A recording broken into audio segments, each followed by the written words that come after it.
Bismillahirrahmanirrahim. Assalamualaikum warahmatullahi wabarakatuh.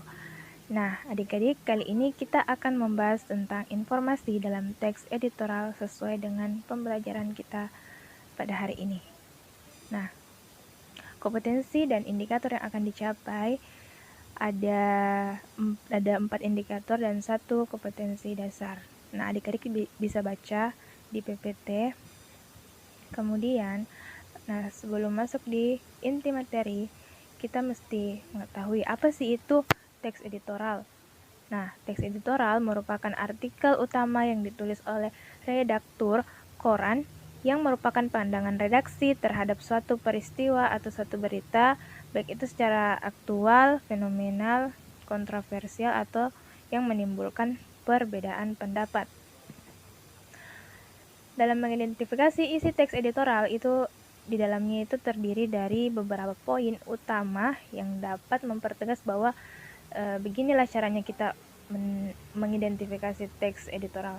Nah, dalam teks editorial biasa disebut dengan opini. Nah, opini tersebut di dalamnya mencakup editorial, artikel, dan surat pembaca. Kemudian yang kedua, teks editorial identik dengan halaman awal yang berisi berita utama atau headline news.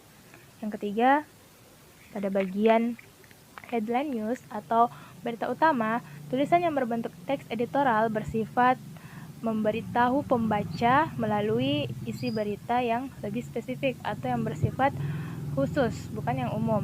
Kemudian yang keempat, permasalahan yang dibahas dalam teks editorial yakni permasalahan yang berkaitan dengan peristiwa yang hangat dibicarakan. Nah, teks editorial dikatakan headline news ketika berita yang disajikan itu masih hangat.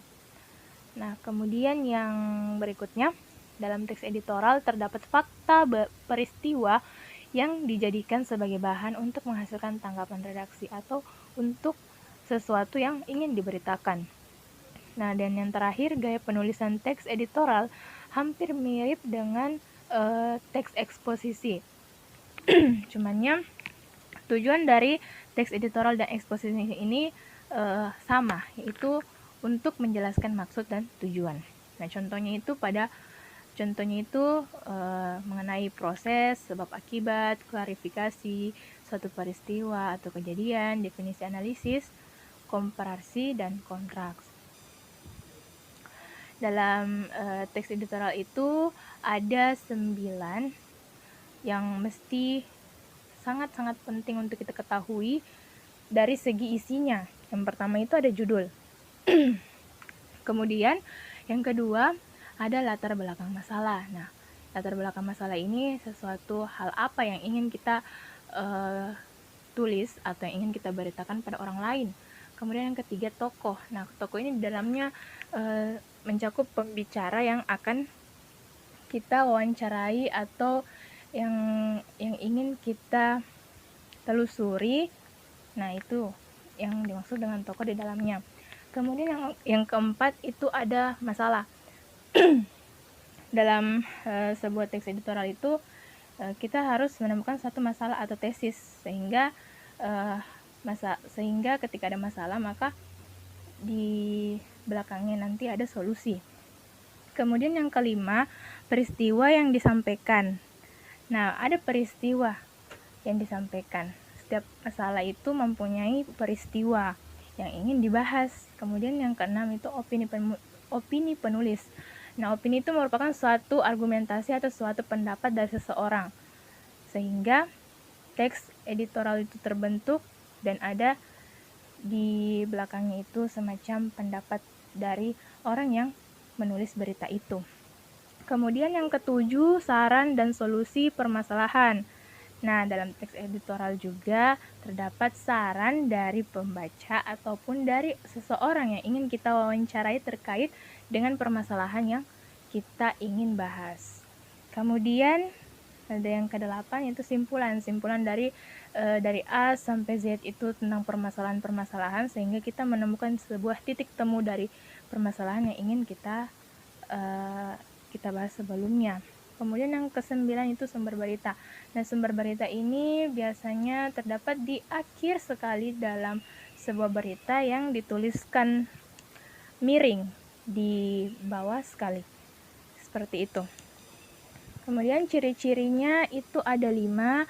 Yang pertama, tema tulisan selalu hangat. Nah, selalu hangat seperti halnya tadi yang saya katakan bahwa tema itu selalu hangat diperbincangkan oleh masyarakat yang bersifat khusus sekali dan disebut juga dengan headline news. Nah, kemudian yang kedua bersifat sistematis dan logis, runtut, dan mudah dipahami. Kemudian yang ketiga, tajuk rencana merupakan opini atau pendapat yang bersifat argumentatif.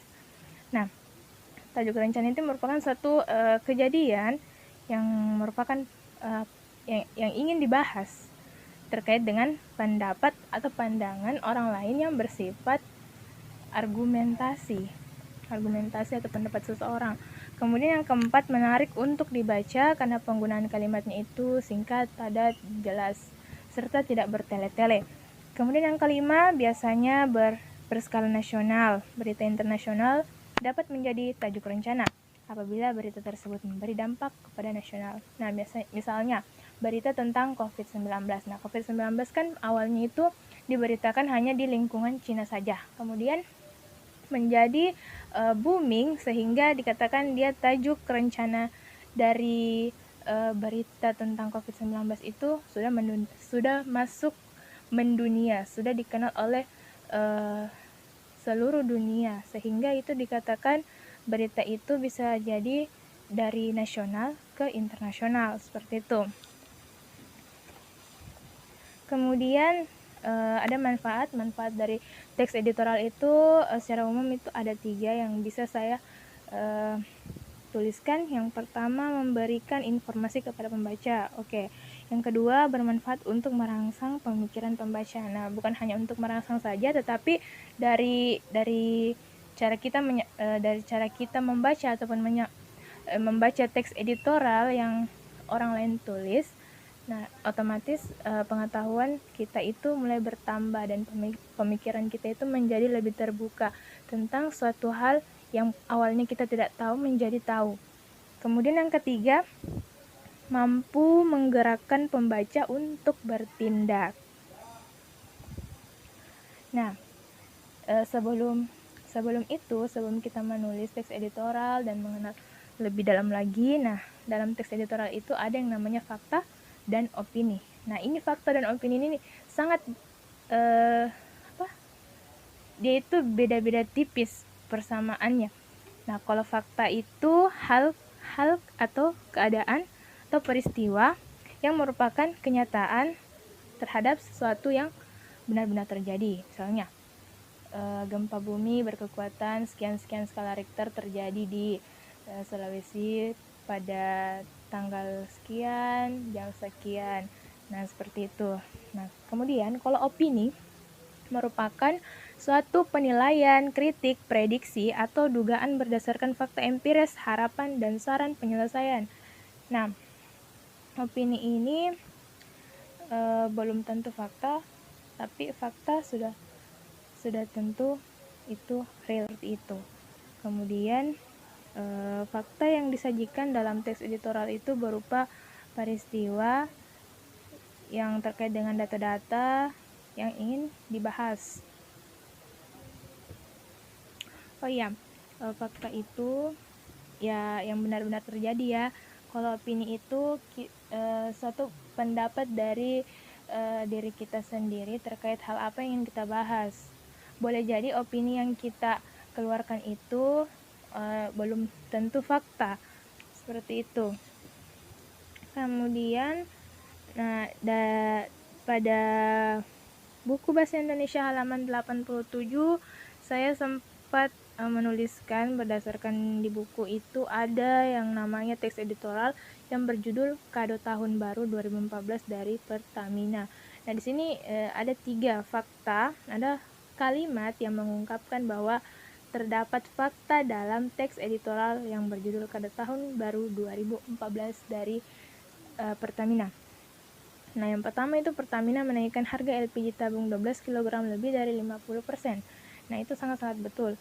Kemudian akibatnya sampai di tingkat konsumen harganya menjadi 125.000 hingga 130.000.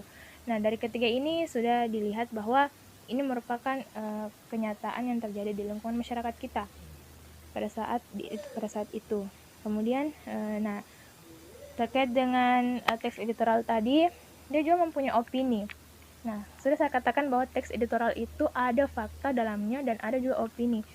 Nah, kemudian kita bisa lihat pada PPT ini bahwa ada yang namanya kita bisa menentukan bagian kritik, bagian penilaian, bagian prediksi, harapan, dan saran.